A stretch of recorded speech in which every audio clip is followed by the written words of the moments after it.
My name's Rahul. Been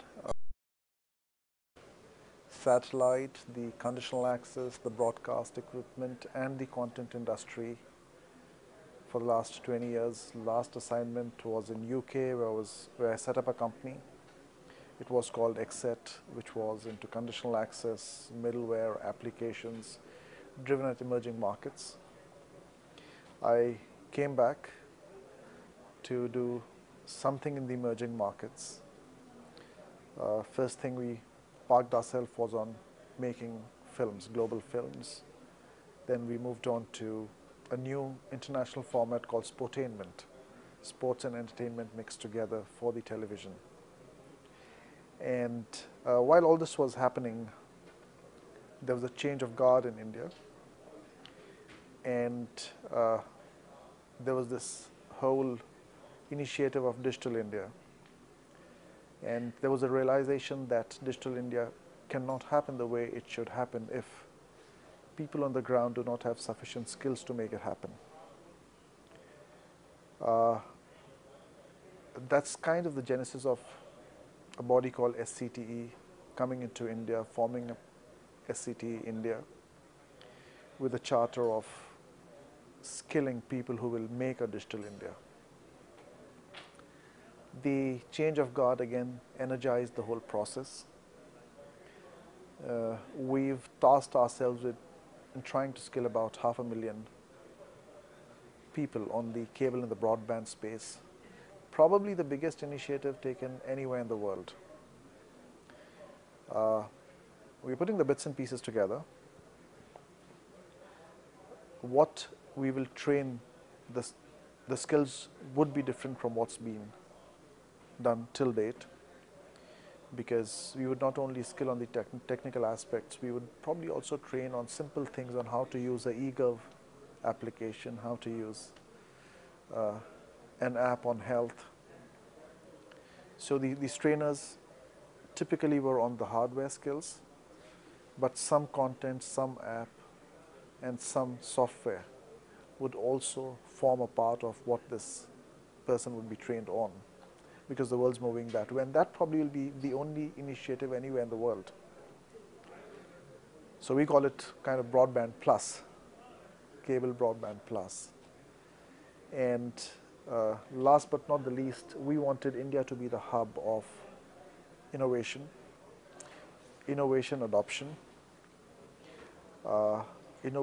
adoption, and clarity on the legal aspects of a converged world. So we started something called the World VAS Council. Immediate target is 3 chapters, Asia and India, which is done. Africa and Nairobi, which is also kind of done. And the third would be the South American chapter in Venezuela. A think tank of 500 CEOs inviting ideas from schools, colleges, villages, people working in companies, debating those ideas, putting them into the context of needs of various markets, government and otherwise, and then adopting those ideas and converting that into a company. We also would run a CEO's choice along with this for Asia, Africa, and Latin America. I think this is a lot to achieve, lots of challenges, but very interesting. The bottom line, which I tell people now, is make it a fun thing. I find more and more of my peers and people from the industry generally very cocooned, very stressed. There has to be a fun element in your life. So we'll try to keep the underlining thing as non-political, fun, but very energized. We were talking about the opportunities in the backdrop of Make in India, Digital India. I always say you make in India, you make a Digital India, and you've set the base for make the world. Whatever you make for India is very, very relevant for Africa, both from usability and a cost point. The same thing is very relevant for Indonesia or Philippines or Vietnam or for Laos. And it's equally relevant for the Balkans or the stans of the world or for Latin America. So I think the next 3-4 years are very important, but I don't think we all understand India still. We have our own view sitting in a Delhi, Bombay, Bangalore, Lucknow of India. Right. India has many shades to it. India has moved on also. So we have to first connect with India and understand what does he need. The guy in my village is much smarter than me on the smartphone. He can teach me a trick or two. And sitting in Delhi, we think that he needs this. So first step is we need to ask, what do you need? We're not doing that. I think we're not doing that sufficiently. We are saying this is what we have, take it. It's good for you. Having said that, it's humongous. There is an issue of right now reach, and there's an issue of, how do I say, a lot of people are creating a lot of small things Silos. in silos. They don't know where to go still. Yeah. So how do we reach those people who have those ideas which are relevant, because that's India? I call it reach and access problem. They can't access you and you can't reach them. Do that fast. It's not easy, but do that. Every college you go, you'll find 2 people with wonderful ideas for his part of the world. You to take that idea, empower him, and create an entrepreneur in himself. It's not happening. I'm sure it'll happen. People will look at this also. To me, that's a very important point. There's money available here, there, etc. But again, the same set of people don't know how to reach that money. So the fear is the money will again go into a caucus of people who know how to get that money and will use it where they want, how they want, and for whatever they want. That money which is parked has to be channelized to creating these entrepreneurs who understand where they are and monitoring that the money is well spent. I think in the last 10 years, we've lost the art of governance. There's so much of inertia. There's so much of helplessness. There's so much of de-learning which happened. People don't know how to be a part or create a process. So those dots again slowly will have to be created.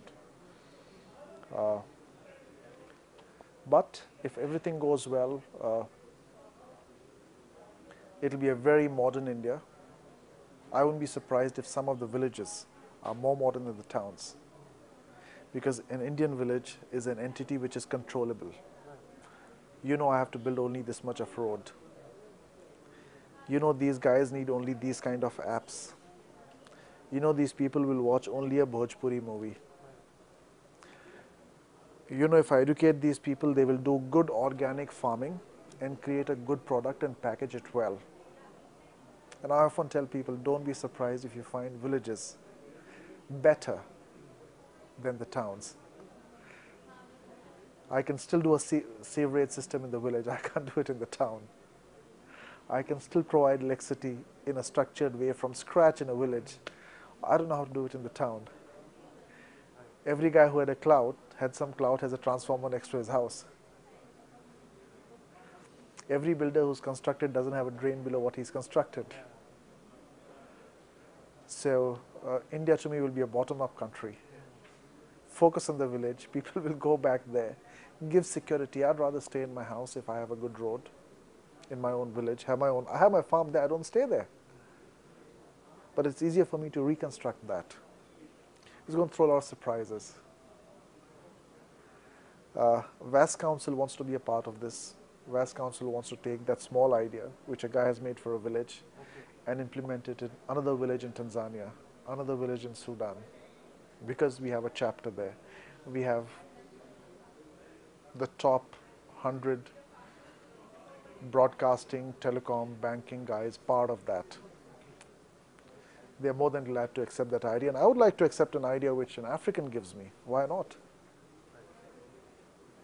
So that's really my view on this. How many entrepreneurs are part of the VAS Council in India? Currently, 100 in India, Okay. 25 Latin America, Okay. and about close to 30 in Africa. We are very careful when we choose people. We want the people to have an energy, willingness to contribute time and some money, and they should not take the fun element away. They should not take the pride and energy away from the system.